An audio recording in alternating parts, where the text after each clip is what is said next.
Hello guys, Telugu fandom ఛానల్కి స్వాగతం సుస్వాగతం. ఆలస్యం అమృతం విషం, నిదానమే ప్రధానం. మన పెద్దలు ఇలానే చాలా మంచి విషయాలు చెప్పినారు. ఇప్పుడు ఇదంతా మాకు ఎందుకు చెప్తున్నావురా అంటే అక్కడికి వస్తున్నా. Monarch legacy of monsters season 2 second trailer అయితే ఫిబ్రవరి 3 వచ్చింది. యాక్చువల్లీ ఆ రోజు రావాల్సిన వీడియో ఇది, కానీ కొన్ని రీజన్స్ వల్ల అలానే నాకు కొన్ని పనులు ఉండడం వల్ల లేట్ అయింది కాబట్టి మాన్స్టర్స్ ఫ్యాన్స్ అందరికీ సారీ. నాకు తెలుసు మీరందరూ కూడా ఈ వీడియో కోసం వెయిట్ చేస్తున్నారని. ఈ సెకండ్ ట్రైలర్ని చూడడం అయితే జరిగింది. ఇంక ఇందులో మెయిన్ డీటెయిల్స్ ఏంటి, ఇలా చాలా విషయాల గురించి మనము మాట్లాడుకుందాం. ముందుగా మన ఛానల్లో ఉన్న ట్రైలర్ 1 బ్రేక్ డౌన్ వీడియోని, ఇంకా టైటన్ ఎక్స్ వీడియోని చూడకపోతే వెళ్ళి చూసేయండి. మాన్స్టర్స్ ఫ్యాన్స్ ఎంతగానో వెయిట్ చేస్తున్న మోస్ట్ యాంటిసిపేటెడ్ సిరీస్ ఈ Monarch legacy of monsters. First ట్రైలర్కి మరియు ఈ సెకండ్ ట్రైలర్కి చాలా డిఫరెన్స్ ఉంది. అందులో లేని చాలా విషయాలు ఇందులో మనకు చూపించారు. ముందుగా మనము monarch season 1 and season 2 timeline గురించి మాట్లాడుకుందాం. సీజన్ 1 అంతా కూడా 1950s, అలాగే జీటీ జరిగిన 1 ఇయర్ తర్వాత అంటే 2015లో జరుగుతుంది. అలానే ఈ సీజన్ స్టోరీ అంతా కూడా 1950s 60స్లో చూపిస్తూ అలానే 2017లో కూడా చూపిస్తారు. నాకు తెలిసినంతలో Kong the sky island events కంటే ముందు వరకు చూపించే అవకాశం ఉంది. ట్రైలర్ ఓపెన్ అవ్వడంతోనే కాంగ్ అండ్ గాడ్జిలాతో ఓపెన్ అవుతుంది. ఈ ఇద్దరు వాళ్ళ సామ్రాజ్యాల్లో ఉంటారు. కాంగ్ ఏమో స్కల్ ఐలాండ్లో ఉంటుంది, గాడ్జిలా ఏమో సముద్రంలో ఉంటుంది. ఆ తర్వాత సీన్లో సముద్రంలో ఒక షిప్ మబ్బులతో కమ్ముకున్న ఉరుములు మెరుపులు వస్తున్న చోటుకైతే వెళ్తూ ఉంటుంది. ఈ షిప్ మోనార్క్దని అర్థమవుతుంది. వీళ్ళు స్కల్ ఐలాండ్కు ట్రావెల్ చేస్తున్నారు. మనము స్కల్ ఐలాండ్ మూవీ చూసినట్లయితే అందులో ఆర్మీ అంతా కూడా స్కల్ ఐలాండ్కు హెలికాప్టర్స్లో ఇలానే వెళ్తారు. అప్పుడు కూడా మనము సేమ్ ఉరుములు మెరుపులతో కూడిన మబ్బులను చూడవచ్చు. నాకు తెలిసినంతలో మోనార్క్ వాళ్ళు కాంగ్ కోసం వెళ్తున్నారు అనుకుంటా. ఆ తర్వాత షాట్లో మనము మోనార్క్ షిప్లో ఉన్న కేట్ ఇంకా లీషాని అయితే చూస్తాము.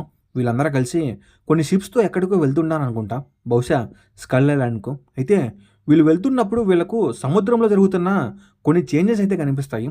ఏదో పెద్ద ఆకారంలో వాళ్ళ షిప్ దగ్గరికి అయితే వస్తుంది. అప్పుడు కేట్ అండ్ లీషా ఇది కాంగ్ కాదు, గాడ్జిల్లా కూడా కాదంటారు. తీరా చూస్తే ఆ కొత్త టైటన్ ఎక్స్ ఒక షిప్ని అయితే తన టెంటికల్స్తో నాశనం చేస్తుంది. ఇక నేను అనుకుంటున్న విషయం ఏంటంటే మోనార్క్ వాళ్ళు వాళ్ళ దగ్గరున్న మిషన్స్తో టైటన్స్ని వెతుక్కుంటూ వెళ్తారు కదా, అప్పుడు ఏమైనా ఈ టైటన్ ఎక్స్ దానికి అట్రాక్ట్ అయ్యి అక్కడికి వచ్చి ఉంటుంది. ఇలానే మనము చాలా టైటన్స్ని చూసాము. ఆ తర్వాత షాట్లో కొన్ని హెలికాప్టర్స్ కూడా స్కల్ ఐలాండ్లోకి వెళ్తూ కనిపిస్తాయి. మోనార్క్ వాళ్ళు అలాగే వీళ్ళతో పాటు కేట్, హిరోషి, కెంటారో కూడా ఉంటారు. కేట్, హిరోషి, కెంటారో ఇంకో క్యారెక్టర్ కూడా ఉంటుంది. వీళ్ళందరూ కలిసి స్కల్ ఐలాండ్లో ఒక రిఫ్ట్ని బిల్డ్ చేస్తారు. రిఫ్ట్ అంటే ఇది డైమెన్షన్స్ మధ్య ఒక వామ్ హోల్ లాగా పనిచేస్తుంది. అంటే వేరే వరల్డ్ నుండి మెయిన్ వరల్డ్కి టెలిపోర్టేషన్ లాగా వర్క్ అవుతుంది. ఈ మాన్స్టర్ వర్స్లో నాకు తెలిసినంత వరకు మొత్తం 6 రియల్మ్స్ ఉన్నాయి. అందులో మనకు మెయిన్గా 3 ముఖ్యం: ఎర్త్, హాలో ఎర్త్, అలానే యాక్సెస్ మండి. ఈ యాక్సెస్ మండి అనేది హాలో ఎర్త్కి మరియు ఎర్త్కి మిడిల్లో ఉంటుంది. ఈ స్కల్ ఐలాండ్లో ఉన్న హిరోషి, కేట్, కెంటారో ఐ థింక్ నాకు తెలిసినంత వరకు హాలో ఎర్త్లో ట్రాప్ అయిన లీషాని బయటకు తీసుకురావడం కోసం ఆ రిఫ్ట్ని వీళ్ళు ఓపెన్ చేయొచ్చు. అయితే ఇక్కడ ఒక తప్పు జరగడం వల్ల ఆ రిఫ్ట్ నుండి ఒక కొత్త టైటన్ యాక్సెస్ మండి లేదా హాలో ఎర్త్ నుండి మెయిన్ ఎర్త్కి టెలిపోర్టేషన్ అయినట్టు ఉంది. అదే టైటన్ ఎక్స్. కేట్ ఇక్కడ నేను ఆ బటన్ని ఆన్ చేశా అని అంటుంది. ఆ రిఫ్ట్ ఓపెన్ అయినప్పుడు హాలో ఎర్త్లో అక్కడ లీషా కూడా ఉండడం మనం చూస్తాము. అలాగే ఆ రిఫ్ట్ ఓపెన్ అయ్యేటప్పుడు బాగా గమనిస్తే అక్కడ మనకు ఈ టైటన్ ఎక్స్ అనేది కనిపిస్తుంది. ఇక్కడ కేట్ ఒక మాట ఉంటుంది, నేనే ఆ బటన్ని ఆన్ చేశా, నాదే తప్పు, అలాగే నేను ఒక బాటిల్ నుండి జీనీని బయటకు తీసుకొచ్చా అని. జీనీ అంటే తెలుసు కదా, దానికి లీషా ఆన్సర్ ఇస్తూ కేట్ ఇది నువ్వు కావాలని చేయలేదు, ఇట్ వాజ్ అన్ యాక్సిడెంట్ అని అంటాడు. ఆ తర్వాత మనము టైటన్ ఎక్స్ని చూస్తాం. ఇది చాలా పెద్ద టైటన్, ఒక పెద్ద వేలు కూడా దీని ముందు చిన్న చీమలాగా ఉంటుంది.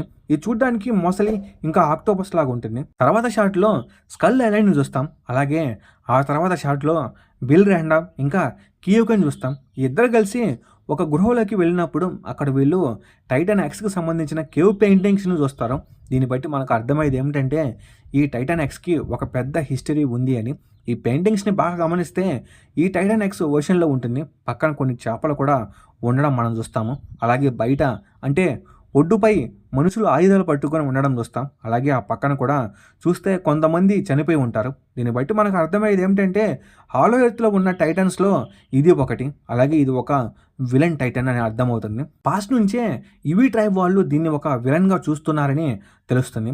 గాడ్జిల్లా లాంటి టైటన్స్ అన్నిటిని బ్యాలెన్స్ చేయాలని చూస్తే మ్యూటస్, గిడోరా, స్కార్కింగ్ అండ్ ఈ టైటన్ ఎక్స్ లాంటివి అన్ని డస్ట్రాయ్ చేసి కంట్రోల్ చేయాలని చూస్తూ ఉంటాయి. తర్వాత షాట్లో మనము కేట్ టైటన్ ఎక్స్కి ఎదురుగా నిలబడడం చూస్తాము.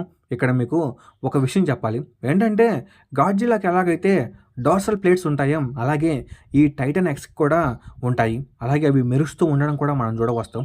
తర్వాత షాట్లో కొన్ని ఇంట్రెస్టింగ్ పాయింట్స్ ఉంటాయి. టైటన్ ఎక్స్ సముద్రంలో ఫాస్ట్గా వెళ్తూ ఉంటుంది.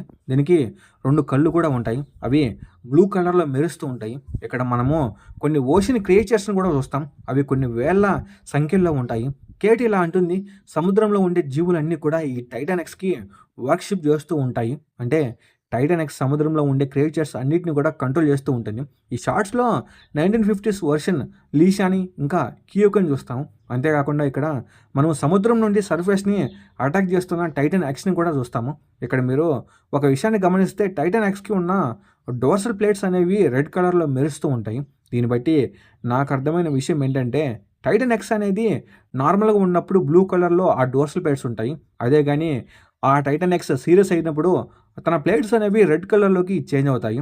తర్వాత షాట్లో మనము జపాన్లో టైటన్స్ అనేవి అటాక్ చేయడం చూస్తాం. కానీ అక్కడ ఏ టైటన్స్ ఉన్నాయో మనకు కనిపించవు. తర్వాత కేట్ ఇంకా లీషా ఒక ఫ్యూనరల్లో ఉంటారు. ఇక్కడ ఎవరో మెయిన్ క్యారెక్టర్ చనిపోయినట్టు తెలుస్తుంది. షా ఇలా అంటాడు, నేను ఎలాగోలా అన్నీ సరి చేస్తాను. తర్వాత వచ్చే షార్ట్స్ అన్నీ కూడా ఫాస్ట్గా వెళ్తూ ఉంటాయి. సముద్రంలో ఉన్న టైటన్ ఎక్స్ని చూస్తాము. యంగర్ వర్షన్లో ఉన్న లీషాని చూస్తాము. తర్వాత షాట్లో స్కల్ ఐలాండ్లో సముద్రంలో వెళ్తున్న ఒక షిప్ను కూడా చూస్తాం. తర్వాత షాట్లో లీషా ప్రజెంట్ టైంలో స్కల్ ఐలాండ్కి వెళ్ళడం మనం చూడవచ్చు. ఇతను స్కల్ క్లావరర్స్ ఉన్న ప్లేస్కి వెళ్తాడు. అక్కడ మనము కాంగ్ యాన్సిస్టర్స్ ఇంకా Kong father and mother skeletons కూడా చూడవచ్చు. ఇక్కడ షిప్లో వెళ్తుంది లీషానే అయి ఉంటాడు. స్కల్ ఐలాండ్లో ఉన్న హిరోషి, కేట్ అండ్ కెంటారోని చూపిస్తారు. అలాగే కాంగ్ని కూడా చూస్తాం. ఇక్కడ వీళ్ళు అంటారు ఆ టైటన్ ఎక్స్ని ఓడించాలంటే మనకు ఖచ్చితంగా గాడ్జిల్లా ఇంకా కాంగ్ అవసరం ఉంది అని. నాకు తెలిసినంతలో వీళ్ళు టైటన్ ఎక్స్ని ఓడించడానికి కాంగ్ ఇంకా గాడ్జిల్లాని యూజ్ చేసుకుంటారని అనుకుంటున్నాను. తర్వాత షాట్లో మనము మోనార్క్ సీజన్ 1 ఎండింగ్కి కంటిన్యూషన్ చూస్తాము. ఇక్కడ మోనార్క్ అవుట్ పోస్ట్ దగ్గర కాంగ్ అటాక్ చేస్తూ ఉంటుంది. ఒక షాట్లో యంగర్ వర్షన్ లీషాని ఒక టైటన్ తరుముతూ ఉండడం మనం చూస్తాం. అలాగే జపాన్లో జరిగిన టైటన్ ఫైట్ దగ్గర గాడ్జిల్లా మీద ఆర్మీ వాళ్ళు అటాక్ చేయడం కూడా చూస్తాం. తర్వాత షాట్లో సముద్రంలో ఉన్న టైటన్ ఎక్స్ని ఆర్మీ అటాక్ చేస్తూ ఉంటుంది. బ్యాక్గ్రౌండ్లో కేట్ నేను లవ్ చేసిన వాళ్ళు చనిపోయారని అంటుంది. దీన్ని బట్టి హిరోషి ఏమైనా స్కల్ ఐలాండ్లో చనిపోయి ఉండవచ్చు. నెక్స్ట్ సీన్లో స్కల్ ఐలాండ్లో రిఫ్ట్ ఓపెన్ అయ్యి అక్కడికి టైటన్ ఎక్స్ టెలిపోర్టేషన్ అవ్వడం మనము క్లియర్గా అయితే చూడవచ్చు. అది అక్కడ ఉన్న వాళ్ళ మీద అటాక్ చేస్తూ ఉంటుంది. ఇక్కడ నుండే టైటన్ ఎక్స్ ర్యాంపేజ్ అనేది స్టార్ట్ అయి ఉంటుంది. తర్వాత షాట్లో స్కల్ ఐలాండ్లో ఒక tree like creature Kate Hiroshi మీద అటాక్ చేస్తుంది. తర్వాత సీన్లో సముద్రంలో లీషాని టైటన్ ఎక్స్ అయితే తరుముతూ ఉంటుంది. ఇక్కడ దీని ఫేస్ క్లియర్గా అయితే మనం చూడవచ్చు. నెక్స్ట్ షాట్ చూస్తే గూస్ బంప్స్ వస్తాయి. రిఫ్ట్ ఓపెన్ అయిన తర్వాత టైటన్ ఎక్స్ స్కల్ ఐలాండ్లోకి వస్తుంది. అది అక్కడ అటాక్ చేయడం స్టార్ట్ చేస్తుంది. ఇంకా అది గమనించిన కాంగ్ అక్కడికి వచ్చి టైటన్ ఎక్స్తో ఫైట్ చేయడం మనము చూస్తాము. ఇదైతే సూపర్ షాటు. కాంగ్ ధైర్యానికి మెచ్చుకోవచ్చు. ఇంక ఇక్కడితో ఈ ట్రైలర్ అయితే ఎండ్ అవుతుంది. దీన్ని బట్టి నాకు అర్థమైన విషయం ఏంటంటే కాంగ్, గాడ్జిల్లా ఇద్దరు గాడ్జిల్లా వర్సెస్ కాంగ్ ఈవెంట్స్ కంటే కూడా ముందే ఈ ఇద్దరు టీమప్ అయ్యి టైటన్ ఎక్స్ని ఓడించే అవకాశం ఉంది. ఇంక ఇది కేసు వీడియో. ఈ వీడియో మీద మీ థాట్స్ ఏంటో కామెంట్స్లో కామెంట్ చేయండి. అలాగే ఈ వీడియో మీకు బాగా నచ్చినైతే లైక్ చేయండి, షేర్ చేయండి, సబ్స్క్రైబ్ చేసుకోండి. నేను మీ గురించి లైక్ సబ్స్క్రైబ్ మాత్రమే. Okay, bye guys.